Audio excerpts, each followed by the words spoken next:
We just picked up this really cool vintage NASCAR body, and in this video, we're gonna be using it to build the fastest go-kart we've ever made. This might be the fastest go-kart that we've had out on the runway. But before we can drive it, we've got to build it. And to build it, we need a frame. So let's figure that out. Now, if you guys remember Herbie, this is the same go-kart that we used on our drift build that we did with him. But this is the axle that we made for it. And as you can tell, it is very, very short. And the problem with this is when you didn't have the drift slicks on, Herbie just wanted to flip over. So we're going to be upgrading to this much longer Go Power Sports axle. I think this is going to really hold us to the ground and allow us to use all of our power. But to do that, we've got to switch these out with these.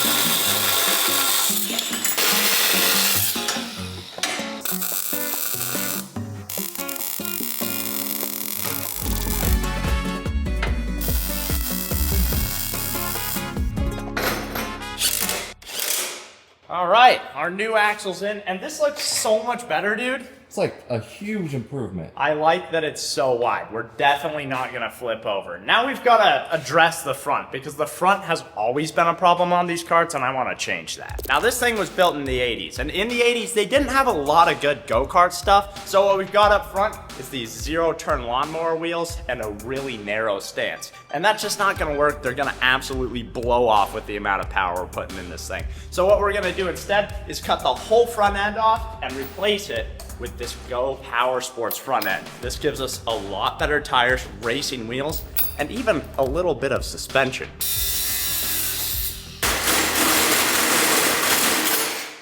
Oh no! No. She's off. Now that we've got that old front end cut off and out of the way, we can figure out how to get this new front end on. And I think it's gonna be really easy because we have these 4 bolts and that's how it mounts up. So I'm just gonna take this and hop on the computer, design a couple of brackets that we can weld to the front tube, and that will make sure that our wheels are perfectly aligned with that fiberglass body, and I think it's gonna fit out really nice.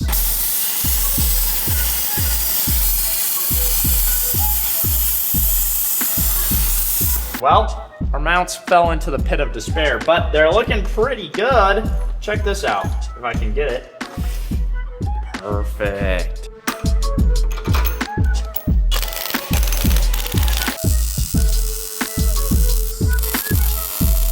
We've got the front end welded up, and this looks way better. It's way wider, our steering's better, and it's removable. Now we've just got to figure out how to get these wheels connected to the steering wheel so that we can steer. Now to do that, it's actually going to be really easy. All I've got to do is make a plate that goes right there and comes down with 2 holes in it, and then we can connect up those tie rods, and our steering will be done. So I went a little overboard on the design of this, but I think it's going to work really well. I've got a few more holes than I thought we needed right there so that you can adjust your steering. If you want a little bit more angle, you can adjust it down. If you want less, you can adjust it up. I think it's gonna work great. Let's cut it out. Okay, here goes nothing.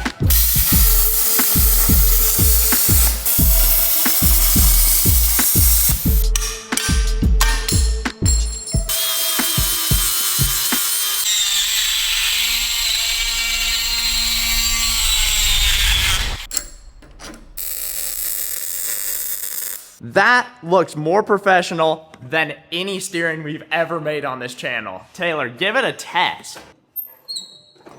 Oh! That's a good angle, actually. We'll be able to turn really well. We'll be able to drift really well. I'm hoping so. Now that our kart is fully upgraded, let's talk about the power plant we're gonna be using. This is from Electro & Co. And it may look familiar because it's been in our mini trophy truck and it's our current setup in the mini Beetle. Now, both of those machines are really fast, but they're a lot bigger and a lot more complicated than this little, simple, light go-kart. We've never put this setup in anything this small, so this thing is going to haul. Now, mounting this motor is actually gonna be really simple. I'm gonna mount it on the side of the go-kart, and if you look over here, it lines up perfectly with the rear sprocket. But there's one problem. We only have enough steel for one mount. So I'm gonna hop on the computer and design something that fits perfectly in this square.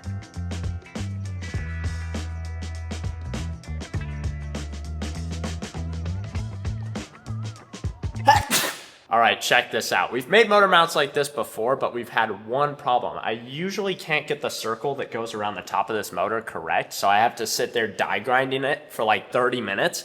But with this design, I think I'm learning, I've cut into the mounting holes, dude. Oh, that's smart. So it will fit around this a little bit bigger than it should be, and then these will be slotted. I think it's gonna make it a lot easier. Let's cut it out. We've got one shot at this, so we're gonna have to make it count.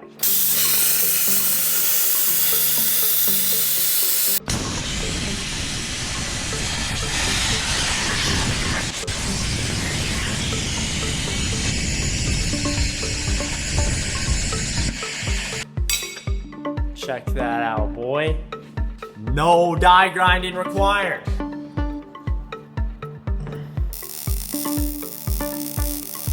We've got our first motor mount welded in, but I'm a little worried that it's not gonna be enough to hold this thing under full power. So what I'm gonna do is I'm gonna go down to this lower tab and use these Walker Fab mounts. These are really helpful. I'll just weld them in there and it should hold it really nice.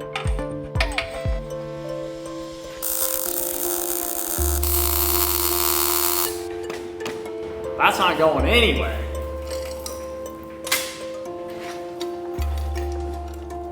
Chain's on, but we've got way too much slack down here. So what I'm gonna do is I'm gonna use this little tensioner that we had laying around with this roller sprocket on it. And that's gonna take up all the slack and it's gonna make our chain system adjustable. We've got our tensioner in and check this out. It took up all of the chain slack.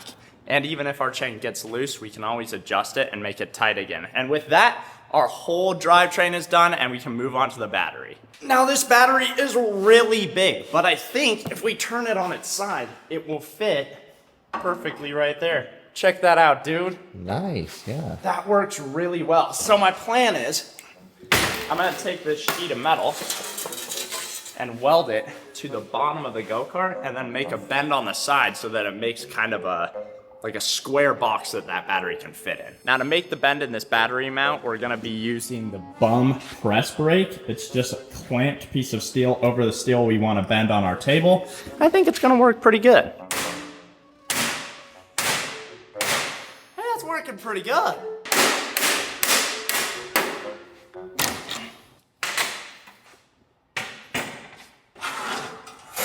Wow.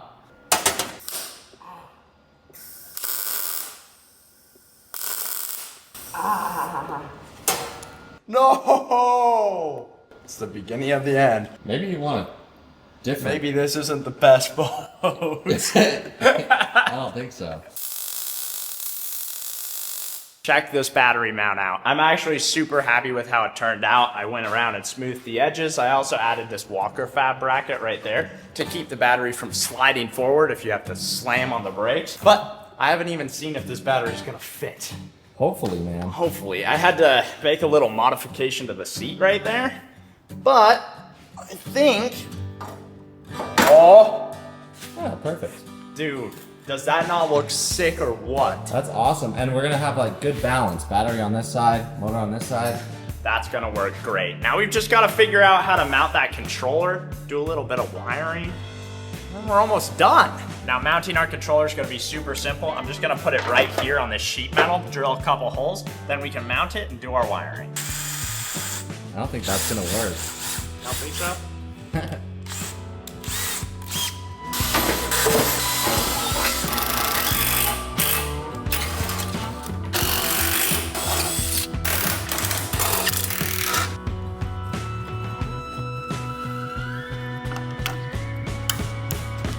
All right, our controller is mounted and we also went through and did all the wiring. Now I just want to take a minute to appreciate how this wiring lined up. Check this out. We've got the motor over here. The wiring goes from the motor under the seat. It's all nice and tucked up right up here, which is really what you want in a super powerful machine like this. You don't want wires flying all over the place. And we have it on a tire so we can test this thing's true potential. All right, we've got the mode switch right here. Kind of inconvenient, but there's really nowhere else to put it.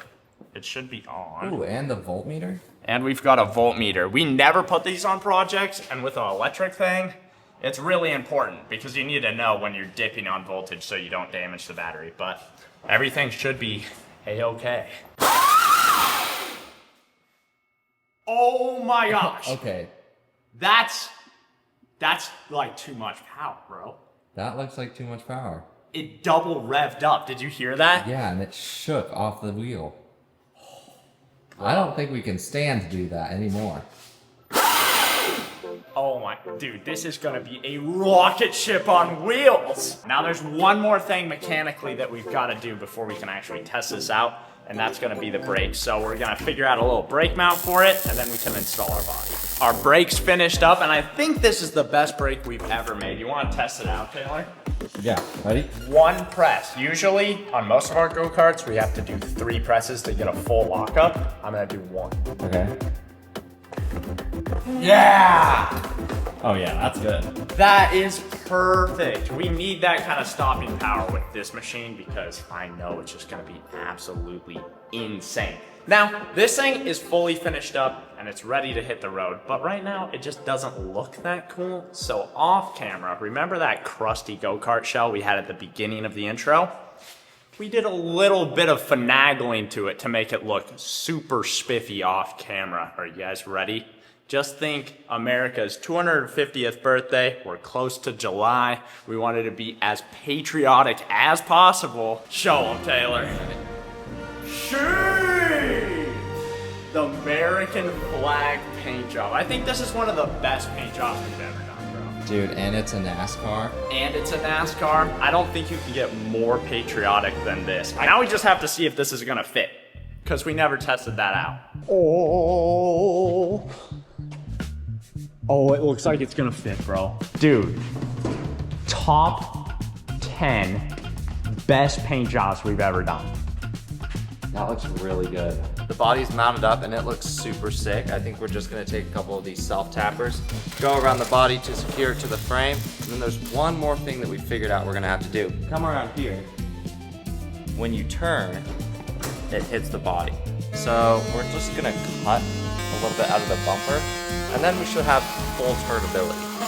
We've got the body and everything situated on our go-kart, and we're out at the testing grounds. Now, we have actually not even driven this at all. Usually we drive our projects a little bit at the shop, but this one has 0 testing. So this is a perfect place to do that. I'm just gonna hop in here, go down the road, make sure everything is good and it's not gonna break, and then we'll do a 0 to 30 run. Now, I'm a little concerned that the chain is gonna be a problem. What do you think, Taylor? I think, you know, I give it a 50-50 chance. It is making a couple of weird noises just getting it out of the trunk. It seemed like it was binding just a tad, and with this much power, if you even have a single problem with that, it's gonna pop off. So I'm hoping that doesn't happen, but we're about to find out. And we're about to find out how fast this thing is. Are you a little scared?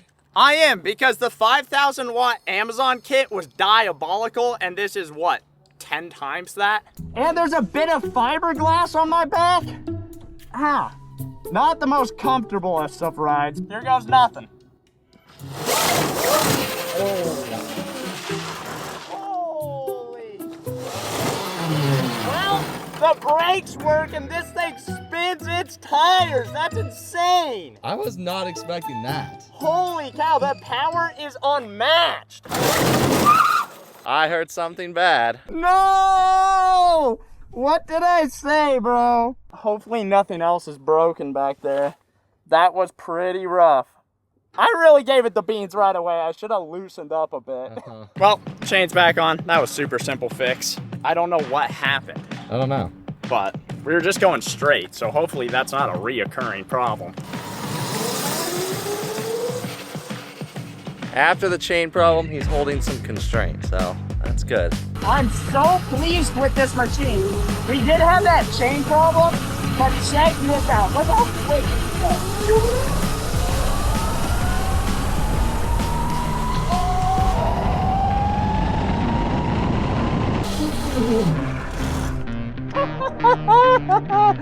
Oh my gosh.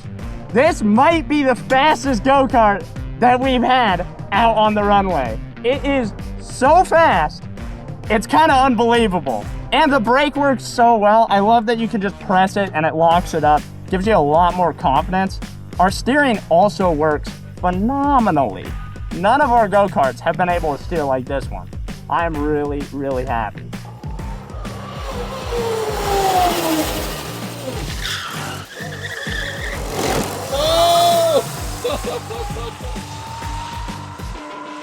Holy crap. That thing flies. Well, This is by far the fastest go-kart we have, dude. Dude, I saw. It is kind of unbelievable how quick you can go.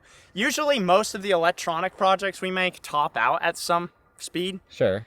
This just kind of keeps going for some reason and gets faster and faster. Our chain did pop off. As I was saying, I was going to bring it back here for you to test out before I broke it. Okay.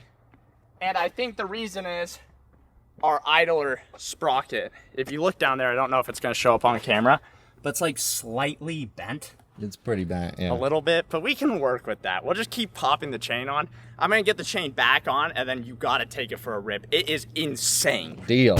Just roll it back. There we go. Did it work? Yeah. All right, we've got the chain sorted, and it's Taylor's run. Now you know things are serious when bro has the racing gloves. They were just in my helmet, so I'm gonna rock them. I've never seen that before, but this thing is an absolute rocket ship. I'm excited to see what you think, dude. It is by far the quickest thing we've ever made. If this is anything like the two-stroke go-kart, I'm gonna love it. All right, you ready? Yep. I'm gonna try to not break the chain. I think that might be impossible with all this power, but we'll see. Hopefully not.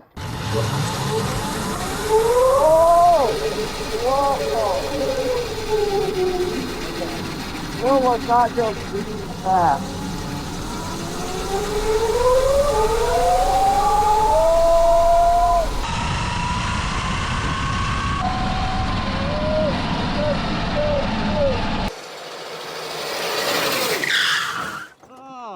Holy moly. Dude, it feels like a model plaid. It's so fast. It's really good, except it shakes. I don't know what speed it shakes at, but once you get up to like a certain speed, it starts shaking pretty violently, and it kind of feels like it might just rip away from you, but that didn't happen. I feel like we got to do the 0 to 30 test now. I got to know like what that acceleration time is. We did it with the four-wheeler. I feel like this one might just be a little bit faster. I think this is faster for sure. Now for this acceleration test, we're going to be using this super helpful app. I just found it. It's called Race Timer, and it tells us how quickly we're going to be going from 0 to 30 miles an hour. Check out this sweet little phone holder, dude. It's on the battery strap. That's going to work great. You're putting a lot of faith in that. I think it should work, and I mean, if it falls off, the new phone, that's not the end of the world. 1, 2, 3, go! He disappeared. I think that it had trouble getting traction at the start, so that's probably gonna affect our time, but that thing is so fast from a launch. Holy cow! We just hit 2.7 seconds. That is pretty quick. I bet this thing would do a pretty epic drift. I'm gonna try it out.